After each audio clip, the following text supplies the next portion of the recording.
यह कहानी एक छोटे से लड़के की है जो हमेशा अपने सपनों को पाना चाहता था। लड़का गांव के बाजार में खड़ा है जहां लोग सामान का आदान प्रदान कर रहे हैं और हंसते हुए कहानियां साझा कर रहे हैं। लड़का कुछ बीजों को मिट्टी में बोता है, एक आशावादी मुस्कान के साथ, जैसे वह अपनी भविष्य की फसल की कल्पना कर रहा है। लड़का उगते पौधों के चारों ओर खुशी से नृत्य कर रहा है, उनके विकास और अपने प्रयासों का जश्न मनाते हुए।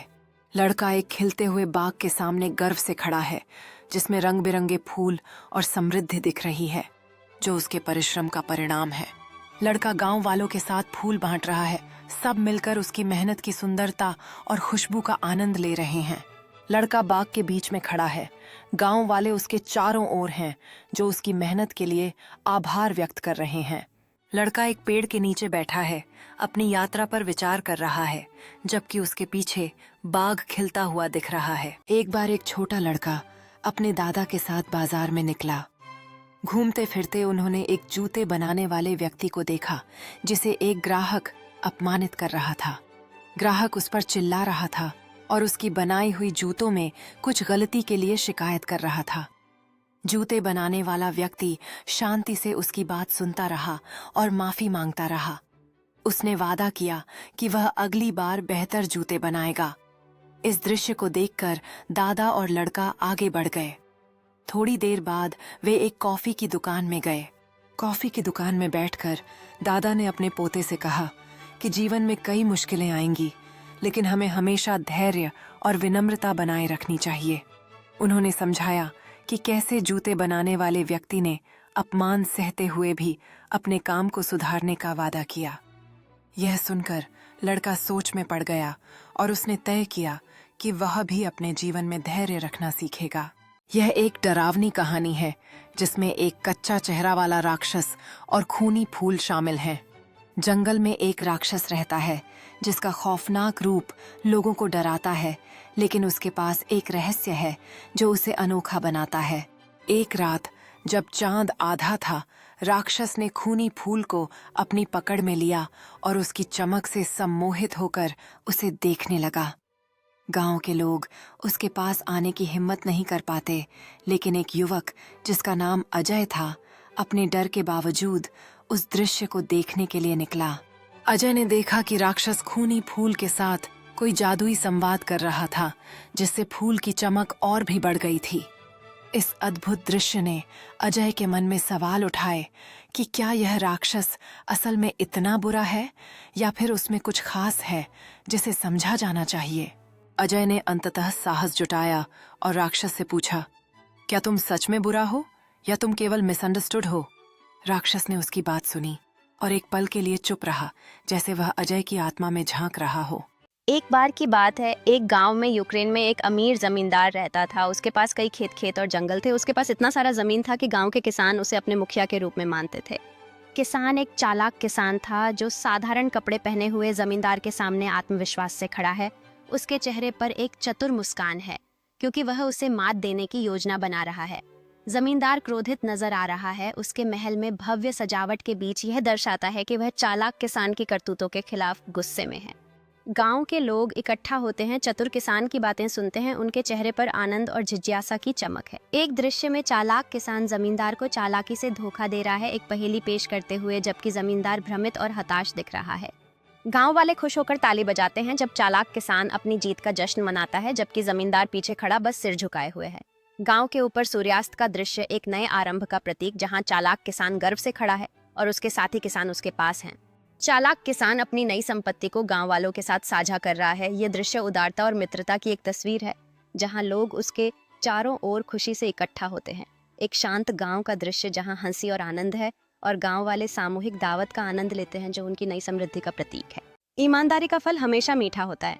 लकड़हारे ने अपने घर की ओर जाते हुए सोचा कि उसकी ईमानदारी ने उसे कितना बड़ा उपहार दिया। अब वह अपनी मेहनत से और भी सुखी जीवन बिताएगा। एक गरीब लकड़हारा नदी के किनारे पेड़ काट रहा था। गलती से उसकी कुल्हाड़ी नदी में गिर गई। वह बहुत परेशान हुआ और रोने लगा। तभी नदी से एक जलपरी निकली। उसने लकड़हारे से पूछा, क्या ये तुम्हारी सोने की कुल्हाड़ी है? लकड़हारे ने कहा, नहीं, यह मेरी नहीं है। फिर जलपरी ने एक चांदी की कुल्हाड़ी दिखाई और लकड़हारे ने फिर इनकार किया। अंत में जलपरी ने उसकी लोहे की कुल्हाड़ी दी, जिसे देखकर वह बहुत खुश हुआ। जलपरी ने उसकी ईमानदारी से प्रभावित होकर 3 कुल्हाड़ियां उसे दे दीं। लकड़हारा अपने परिवार के साथ कहानी साझा कर रहा था। उनकी आंखों में उत्साह था। वह जानता था कि ईमानदारी का महत्व सिर्फ उसे ही नहीं बल्कि उसके परिवार को भी सुखी बनाएगा।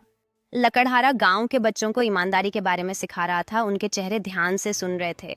इस तरह उसका अनुभव पूरे गांव में एक प्रेरणा बन गया। गांव वाले लकड़हारे की ईमानदारी से प्रेरित होकर एक उत्सव मनाने के लिए एकत्रित हुए। उन्होंने ईमानदारी को अपनाने का संकल्प लिया और उस दिन को खुशी से मनाया। एक भारतीय गांव में लोग अपनी जिंदगी का आनंद ले रहे हैं, जहां साधारण आवश्यकताओं के साथ किसान शांतिपूर्ण जीवन जीते हैं। गांव के बच्चे क्रिकेट खेल रहे हैं। उनकी हंसी गूंजती है जैसे वे गेंद के पीछे दौड़ते हैं। एक महिला अपने सिर पर ताजा फसल की टोकरी संभाले चल रही है, मुस्कुराते हुए, जिससे रास्ता और भी खूबसूरत बनता है। सुबह का एक जीवंत दृश्य है जिसमें ग्रामीण एक बड़े ओक के पेड़ के चारों ओर इकट्ठा होकर कहानियां साझा कर रहे हैं और उसकी छाया में घरेलू नाश्ते का आनंद ले रहे हैं। एक रंगीन बाजार जिसमें ताजे फलों और सब्जियों के स्टॉल भरे हुए हैं। ग्रामीणों के बीच बातचीत और सामान का आदान प्रदान हो रहा है। एक कारीगर पारंपरिक टोकरियां बुनने में व्यस्त है। उसके चारों ओर लकड़ी की मेज पर प्रदर्शित विभिन्न हस्तशिल्प हैं। The wheels on the bus go round and round all through the town. The wipers on the bus go swish, swish, swish, swishing all day long. The horn on the bus goes beep, beep, beep, honking as it travels down the street. The doors on the bus go open and shut, opening wide for everyone to enter. The babies on the bus go wah, wah, wah as they travel along to school. The grown-ups on the bus go shh, calming the little ones as they journey on. And so the wheels on the bus go round and round, singing joyfully all through the town. The rhythm of the bus brings happiness wherever it goes, uniting all in a cheerful journey. एक छोटा बच्चा 3 अलग-अलग कहानियों की किताबें पढ़ता है। प्रत्येक कहानी में एक शक्तिशाली नैतिक सबक होता है। बच्चे ने एक बुद्धिमान व्यक्ति को बाजार में देखा जो लोगों को कहानियां सुना रहा था और वह उसके पास जाकर सुनने लगा। उसने पाया कि कई कहानियों में नैतिकता के विकल्प थे और वह यह सोचने लगा कि उसे कौन सा रास्ता चुनना चाहिए। जैसे ही सूर्य अस्त होता है, वह समझता है कि सही निर्णय लेना हमेशा महत्वपूर्ण होता है और जीवन की नैतिकताओं से सीखना चाहिए। बच्चे अपने अनुभवों को साझा करते हैं और यह सीखते हैं कि कहानियों से हम न केवल मनोरंजन पाते हैं बल्कि जीवन की सच्चाइयों को भी समझते हैं। कहानियों को चित्रित करते हुए एक दीवार पर नैतिकता के पाठ दिखाए जा रहे हैं, जिससे बच्चे सीखते हैं कि हर कहानी में एक शिक्षा छिपी होती है। बच्चा देखता है कि कहानियों में न केवल मनोरंजन होता है बल्कि वे जीवन के महत्वपूर्ण पाठ भी सिखाते हैं। आर्यन गांव पहुंचता है। ग्रामीण उसे घेर लेते हैं। उनके चेहरे चिंता से भरे हुए हैं। वे उसे हवेली के पास जाने से रोकने की कोशिश करते हैं। सोहन चेतावनी देता है, सूर्यास्त के बाद हवेली में कदम मत रखना। वह तुम्हारी सांसों को खामोशी से भर देगी। आर्यन अकेला खा है। टूटी हुई खिड़कियों से हवेली में भयानक चीखें गूंज रही हैं। एक भयावह सपने में एक सफेद साड़ी में एक महिला दिखाई देती है जिसकी आंखों से खून बह रहा है। भूतिया हाथों के निशान दीवारों पर बनने लगते हैं जो आर्यन के भाग्य पर मुहर लगा देते हैं। चप्पलें एक खिड़की से अंधेरी रात में फेंकी जाती हैं। एक अंतिम हिंसक कृत्य। आर्यन, सोहन और पंडित जी हवेली के तहखाने में उतरते हैं। हवा प्रत्याशा और आशंका से भरी हुई है। वे एक पवित्र शांति अनुष्ठान शुरू करते हैं। देवी के अटूट क्रोध को शांत करने की उम्मीद करते हैं। आर्यन को सच्चाई समझ में आती है। आर्यन को एहसास होता है कि असली अपराधी उसका चाचा था जिसने हवेली बनाने के लिए देवी की कब्र चुराई थी। आर्यन गंगा में उतरता है। पवित्र जल उसके चारों ओर घूमता है क्योंकि वह देवी की राख को विसर्जित करता है। मेंशन से एक चीख हवा में गूंजती है जो उसके काले इतिहास की अंतिम निराशाजनक प्रतिध्वनि है। सुबह तक हवेली के खंडहर धूल में बदल गए हैं जो अतीत का एक मौन प्रमाण है। ग्रामीण सामूहिक रूप से राहत की सांस लेते हैं। हवा शुद्ध हो जाती है। आखिरकार दुःस्वप्न खत्म हो जाता है। आर्यन शहर लौटता है। देवी की छाया कार के शीशे पर झिलमिलाती है। उसकी हंसी हवाओं में गूंजती है। आर्यन गांव पहुंचता है। ग्रामीण उसे घेर लेते हैं। उनके चेहरे चिंता से भरे हुए हैं। वे उसे हवेली के पास जाने से रोकने की कोशिश करते हैं। सोहन चेतावनी देता है, सूर्यास्त के बाद हवेली में कदम मत रखना, वह तुम्हारी सांसों को खामोशी से भर देगी। आर्यन अकेला खड़ा है। टूटी हुई खिड़कियों से हवेली में भयानक चीखें गूंज रही हैं। एक भयावह सपने में एक सफेद साड़ी में एक महिला दिखाई देती है जिसकी आंखों से खून बह रहा है। भूतिया हाथों के निशान दीवारों पर बनने लगते हैं जो आर्यन के भाग्य पर मुहर लगा देते हैं। चप्पलें एक खिड़की से अंधेरी रात में फेंकी जाती हैं। एक अंतिम हिंसक कृत्य। आर्यन, सोहन और पंडित जी हवेली के तहखाने में उतरते हैं। हवा प्रत्याशा और आशंका से भरी हुई है। वे एक पवित्र शांति अनुष्ठान शुरू करते हैं। देवी के अटूट क्रोध को शांत करने की उम्मीद करते हैं। आर्यन को सच्चाई समझ में आती है। आर्यन को एहसास होता है कि असली अपराधी उसका चाचा था जिसने हवेली बनाने के लिए देवी की कब्र चुराई थी। आर्यन गंगा में उतरता है। पवित्र जल उसके चारों ओर घूमता है क्योंकि वह देवी की राख को विसर्जित करता है। मेंशन से एक चीख हवा में गूंजती है जो उसके काले इतिहास की अंतिम निराशाजनक प्रतिध्वनि है। सुबह तक हवेली के खंडहर धूल में बदल गए हैं जो अतीत का एक मौन प्रमाण है। ग्रामीण सामूहिक रूप से राहत की सांस लेते हैं। हवा शुद्ध हो जाती है। आखिरकार दुःस्वप्न खत्म हो जाता है। आर्यन शहर लौटता है। देवी की छाया कार के शीशे पर झिलमिलाती है। उसकी हंसी हवाओं में गूंजती है। यह एक भयानक कहानी है जिसमें एक चाची अद्भुत तरीके से चुड़ैल में बदल जाती है और समाज में अराजकता पैदा करती है। गांव वाले डर के मारे अपने घरों के बाहर इकट्ठा होते हैं, फुसफुसाते हुए, और उस अंधे गली की ओर इशारा करते हैं जहां चुड़ैल आखिरी बार देखी गई थी। गांव वाले मशालें और डंडे लेकर उस गली की ओर बढ़ते हैं, डर के साथ लेकिन साहस से भरे हुए इस आत्मीय खतरे का सामना करने के लिए तैयार। जैसे ही चुड़ैल अंधेरे से बाहर निकलती है, गांव वालों में आतंक फैल जाता है। उनकी हिम्मत टूटने लगती है। चुड़ैल अपने हाथ उठाती है जैसे वह किसी जादू का प्रयोग कर रही हो, और गांव वाले डर के मारे पीछे हटते हैं। अराजकता फैल जाती है। एक बहादुर गांव वाला आगे बढ़ता है, ताबीज पकड़े हुए, और सुरक्षा के मंत्र पढ़ता है, जबकि चुड़ैल का चेहरा गुस्से में बदलने लगता है।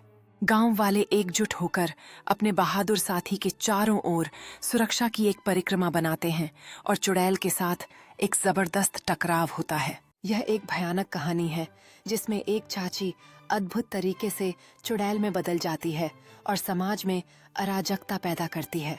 गांव वाले डर के मारे अपने घरों के बाहर इकट्ठा होते हैं, फुसफुसाते हुए, और उस अंधे गली की ओर इशारा करते हैं जहां चुड़ैल आखिरी बार देखी गई थी।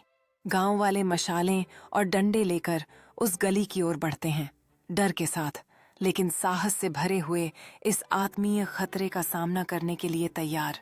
जैसे ही चुड़ैल अंधेरे से बाहर निकलती है, गांव वालों में आतंक फैल जाता है। उनकी हिम्मत टूटने लगती है। चुड़ैल अपने हाथ उठाती है जैसे वह किसी जादू का प्रयोग कर रही हो, और गांव वाले डर के मारे पीछे हटते हैं। अराजकता फैल जाती है। एक बहादुर गांव वाला आगे बढ़ता है, ताबीज पकड़े हुए, और सुरक्षा के मंत्र पढ़ता है, जबकि चुड़ैल का चेहरा गुस्से में बदलने लगता है। गांव वाले एकजुट होकर अपने बहादुर साथी के चारों ओर सुरक्षा की एक परिक्रमा बनाते हैं और चुड़ैल के साथ एक जबरदस्त टकराव होता है। Plants are vital components of the Earth's ecosystem, serving as the primary producers of oxygen and organic matter through the process of photosynthesis, where they convert sunlight, carbon dioxide, and water into glucose and oxygen. With over 390,000 known species, plants are classified into various categories, including flowering plants, angiosperms, non-flowering plants, gymnosperms, ferns, and mosses. They play essential roles in maintaining biodiversity, providing habitat and food for countless organisms, including humans. Additionally, plants contribute to soil health, regulate water cycles, and sequester carbon dioxide, making them crucial in the fight against climate change. Many plants also have medicinal properties and are used in traditional and modern medicine. एक समय की बात है। एक गांव में एक छोटा लड़का रहता था जिसका नाम मोहन था। मोहन बहुत आलसी था और हमेशा खेलने में व्यस्त रहता था। उसके माता पिता उसे पढ़ाई करने के लिए कहते, लेकिन वह टालता रहा। एक दिन गांव में एक वृद्ध व्यक्ति आया और उसने मजेदार कहानियां सुनाई। उसने कहा, जो बच्चे मेहनत करते हैं वही आगे बढ़ते हैं। मोहन ने उसकी बातों को ध्यान से सुना और समझा कि केवल खेल खेलना सही नहीं है। उसने मेहनत करने का निर्णय लिया और अपनी पढ़ाई पर ध्यान केंद्रित किया। धीरे धीरे वह सबसे होशियार बच्चा बन गया और गांव का सबसे अच्छा छात्र बना। इस कहानी से हमें यह सीख मिलती है कि मेहनत और अनुशासन से हम अपने सपनों को पूरा कर सकते हैं। मोहन ने अपनी पढ़ाई पर ध्यान केंद्रित किया और हर दिन मेहनत करना शुरू किया। धीरे धीरे उसकी समझ में सुधार होने लगा और वह अपने दोस्तों से आगे निकलने लगा।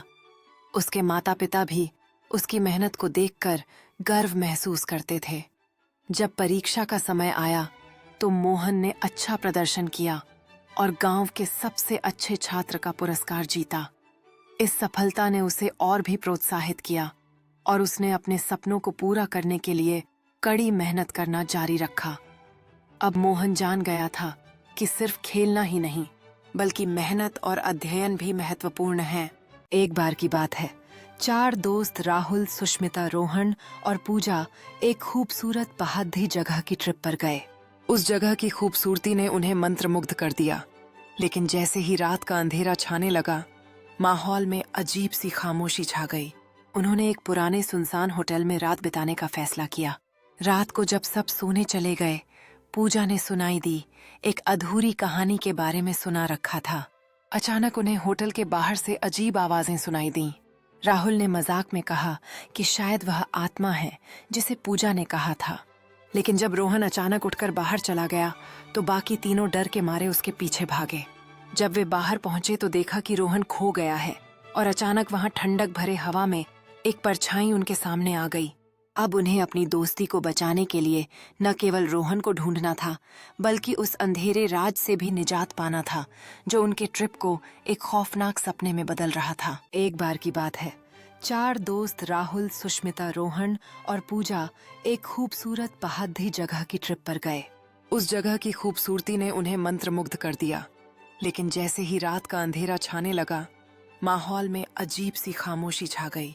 उन्होंने एक पुराने सुनसान होटल में रात बिताने का फैसला किया। रात को जब सब सोने चले गए, पूजा ने सुनाई दी एक अधूरी कहानी के बारे में सुना रखा था। अचानक उन्हें होटल के बाहर से अजीब आवाजें सुनाई दीं। राहुल ने मजाक में कहा कि शायद वह आत्मा है जिसे पूजा ने कहा था, लेकिन जब रोहन अचानक उठकर बाहर चला गया तो बाकी तीनों डर के मारे उसके पीछे भागे। जब वे बाहर पहुंचे तो देखा कि रोहन खो गया है और अचानक वहां ठंडक भरे हवा में एक परछाई उनके सामने आ गई। अब उन्हें अपनी दोस्ती को बचाने के लिए न केवल रोहन को ढूंढना था बल्कि उस अंधेरे राज से भी निजात पाना था जो उनके ट्रिप को एक खौफनाक सपने में बदल रहा था। ये 3 दोस्त हैं, सलमान, नाइम और शकील, जिन्होंने अपने माता पिता को बिना बताए तैरने की योजना बनाई। पानी में कूदते ही उन्हें नहीं पता था कि उनमें से एक को तैरना नहीं आता। जल्द ही एक दोस्त पानी में डूबने लगता है और उसके दोस्तों के चेहरे पर डर साफ दिखाई देता है। लाइफगार्ड उसे बचाने की पूरी कोशिश कर रहा है, लेकिन वह बीमार दोस्त अब मदद नहीं कर पा रहा है। जैसे ही माता पिता वहां पहुंचते हैं, उन्हें इस घटना की सच्चाई का पता चलता है और उनका दिल टूट जाता है।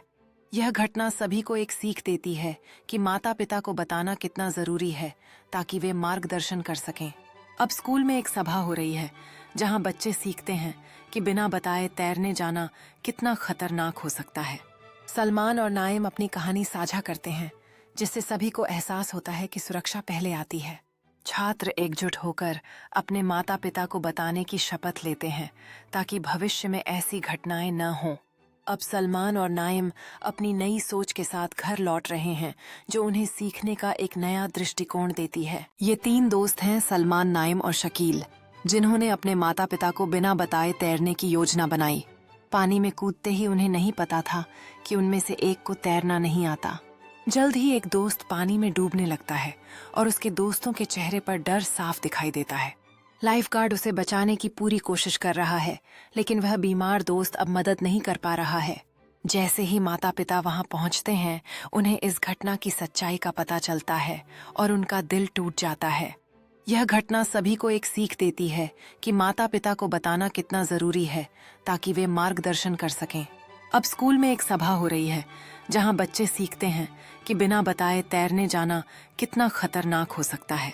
सलमान और नाइम अपनी कहानी साझा करते हैं, जिससे सभी को एहसास होता है कि सुरक्षा पहले आती है। छात्र एकजुट होकर अपने माता पिता को बताने की शपथ लेते हैं ताकि भविष्य में ऐसी घटनाएं न हों। अब सलमान और नाइम अपनी नई सोच के साथ घर लौट रहे हैं, जो उन्हें सीखने का एक नया दृष्टिकोण देती है। कहानी एक बुनकर की मेहनत। एक समय की बात है, एक छोटे से गांव में रामू नाम का एक बुनकर रहता था। वह बहुत मेहनती और ईमानदार था। रामू अपने हाथों से सुंदर कपड़े बुनता था और उसकी कला की हर कोई सराहना करता था। लेकिन उसकी जिंदगी में एक समस्या थी। गांव में एक व्यापारी था जो रामू की मेहनत की कीमत नहीं समझता था और हमेशा उसे कम पैसे देता था। एक दिन रामू ने सोचा कि अगर वह अपने गांव के बाहर जाकर अपनी कला को और भी लोगों तक पहुंचाए तो शायद उसकी मेहनत का सही मूल्य मिले। उसने अपनी पूरी जमा की हुई पूंजी से एक छोटी सी दुकान खोली, जहां उसने अपने कपड़े बेचना शुरू किया। पहले तो बिक्री धीमी थी, लेकिन धीरे धीरे गांव के लोग उसकी कला के दीवाने हो गए। रामू की दुकान पर आने वाले ग्राहक उसकी मेहनत और कला की तारीफ करने लगे। उसकी दुकान की पहचान दूर दूर तक फैल गई। अब वह अपने कपड़ों के अच्छे दाम पा रहा था और अपनी मेहनत का फल भी हासिल कर रहा था। कुछ सालों बाद रामू ने अपनी दुकान का विस्तार किया और गांव में कई लोगों को रोजगार दिया। वह हमेशा याद करता था कि कठिनाइयों में धैर्य नहीं खोना चाहिए और अपने सपनों का पीछा करना चाहिए। नैतिकता मेहनत का फल हमेशा मीठा होता है और धैर्य रखने वालों को उनकी मेहनत का सम्मान मिलता है। यह कहानी हमें सिखाती है कि यदि हम मेहनत करें और अपने एक हरे भरे गांव में मीरा, कबीर और सोनू नाम के 3 दोस्त रहते थे। एक दिन उन्होंने जंगल के बीच एक टूटी हुई झोपड़ी देखी, जिसके अंदर एक चमकता हुआ पत्थर पड़ा था। पत्थर उठाते ही अचानक एक रहस्यमयी आवाज गूंजी। इस पत्थर की शक्ति से तुम जानवरों की भाषा समझ सकोगे, पर यह केवल 3 दिन तक चलेगी। बच्चों ने पत्थर का इस्तेमाल कर जंगल के जानवरों की मदद करने का फैसला किया। उन्होंने एक घायल हिरण का इलाज करवाया, चिड़ियों के घोंसले बनाए और भटकी हुई बकरी को घर पहुंचाया। 3 दिन बाद पत्थर की चमक गायब हो गई, पर जानवरों का प्यार और उनकी मुस्कान बच्चों के साथ हमेशा के लिए रह गए। उस दिन से वे समझ गए कि सच्ची जादू दयालुता में छिपी होती है। मीरा, कबीर और सोनू एक बड़े पेड़ के नीचे बैठे हैं। चारों ओर विभिन्न जानवर जैसे हिरण, चिड़ियां और बकरियां हैं जो ध्यान से बच्चों की अद्भुत कहानियां सुन रही हैं। यह दृश्य बच्चों की दयालुता और जानवरों की दोस्ती को दर्शाता है। गांव के पुराने जंगल के किनारे एक टूटी हवेली थी, जिसके बारे में कहा जाता था कि वहां एक छोटी बच्ची की आत्मा भटकती है। एक रात 4 दोस्तों ने शर्त लगाई कि वे हवेली के अंदर जाकर आधी रात तक रुकेंगे। अंधेरे कमरे में टिमटिमाती मोमबत्ती की रोशनी में उन्हें लगा जैसे कोई छोटे छोटे कदमों की आवाज आ रही है। अचानक दीवार पर एक लंबी परछाई दिखी, जिसके हाथ में एक टूटी गुड़िया थी। सबकी सांसें तेज हो गईं जब वह परछाई धीरे से मुस्कुराई और बोली, क्या तुम मेरे साथ खेलोगे? उसी पल मोमबत्ती बुझ गई और सभी दोस्त चीखते हुए भागे। पर अगले दिन उन्हें हवेली के बाहर एक पुरानी गुड़िया पड़ी मिली, जिसके हाथ में एक नोट था। धन्यवाद, मैं अकेली थी। तभी उन चारों दोस्तों ने एक दूसरे की ओर देखा और बिना कुछ कहे हवेली के अंदर जाने का फैसला किया। अंधेरे में घुसते ही उनके दिल तेजी से धड़कने लगे। जैसे ही वे गहरे अंदर गए, हवा में एक ठंडी लहर चली गई और अचानक कमरे में बूंदों की आवाज सुनाई दी। वे हर एक कदम पर सावधानी बरत रहे थे कि तभी अचानक उन्हें फिर से वही छोटे कदमों की आवाज सुनाई दी। डर के मारे उनके चेहरे सफेद पड़ गए। जैसे ही वे पीछे मुड़े, उन्हें एहसास हुआ कि दरवाजा अपने आप बंद हो चुका था। अब वहां रहकर उनका सामना उस रहस्यमयी आत्मा से होना तय था। रात के अंधेरे में लड़का अपने बिस्तर पर लेटा हुआ था, बेचैन होकर इस बारे में सोचते हुए कि क्या लड़की ने कुछ मिठाइयां छिपा रखी थीं। उसकी चिंता ने उसे सोने नहीं दिया। दूसरी ओर लड़की ने अपनी सारी मिठाइयां देने के बाद शांति से सो गई थी। उसके सपनों में मिठास थी। एक लड़का और एक लड़की खेल रहे थे। लड़के के पास मार्बल्स का एक संग्रह था, लड़की के पास कुछ मिठाइयां थीं। लड़के ने लड़की से कहा कि वह अपनी सारी मार्बल्स बदले में लड़की को मिठाइयां देगा। लड़की ने सहमति दी। लड़के ने सबसे बड़ी और सबसे सुंदर मार्बल अलग रखी और बाकी सब लड़की को दे दी। लड़की ने उसे अपनी सारी मिठाइयां दे दी, जैसा कि उसने वादा किया था। उस रात लड़की ने शांति से सोया, लेकिन लड़का सो नहीं सका, क्योंकि वह सोचता रहा कि क्या लड़की ने उससे कुछ मिठाइयां छिपा रखी थीं, जिस तरह उसने अपनी सबसे अच्छी मार्बल छिपाई थी। शिक्षा: यदि आप किसी रिश्ते में अपनी पूरी मेहनत नहीं करते हैं, तो आप हमेशा इस बात को लेकर संदेह में रहेंगे कि क्या दूसरा व्यक्ति अपनी पूरी मेहनत कर रहा है। एक बार की बात है, एक छोटे से गांव में एक मजेदार और चंचल गिलहरी, जिसका नाम चिंकी था, अपने दोस्तों के साथ मस्ती करती थी। चिंकी और उसके दोस्तों ने तय किया कि वे हर हफ्ते एक नई साहसिक खोज पर निकलेंगे।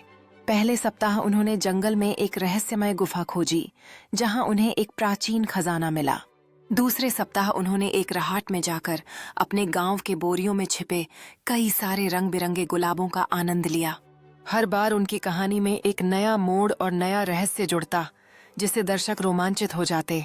गांव के लोग चिंकी की हर नई खोज के बारे में सुनकर खुश होते और यह देखने के लिए उत्सुक रहते कि अगली बार चिंकी क्या नया कर दिखाएगी। चिंकी की अद्भुत साहसिक कहानियां बच्चों और बड़ों दोनों के दिलों में एक खास जगह बनाने लगीं। इस तरह हर हफ्ते चिंकी ने दर्शकों की संख्या बढ़ाई और गांव में खुशियों की वजह बनी। इसके जरिए दर्शक न केवल मजेदार कहानियों का आनंद लेते, बल्कि एकता, दोस्ती और साहस के महत्व को भी समझते। भूत वाला गली में लोग डरते पुरानी कहानी सुनते हैं। इसमें भूत वाला जो खौफनाक हादसे होते रहे हैं।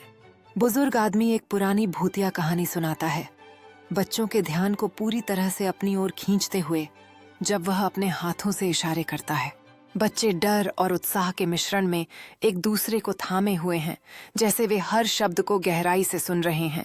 एक अचानक तेज हवा की झोंके से पत्ते सरसराते हैं, बच्चों को एक अनजान डर का एहसास कराते हुए।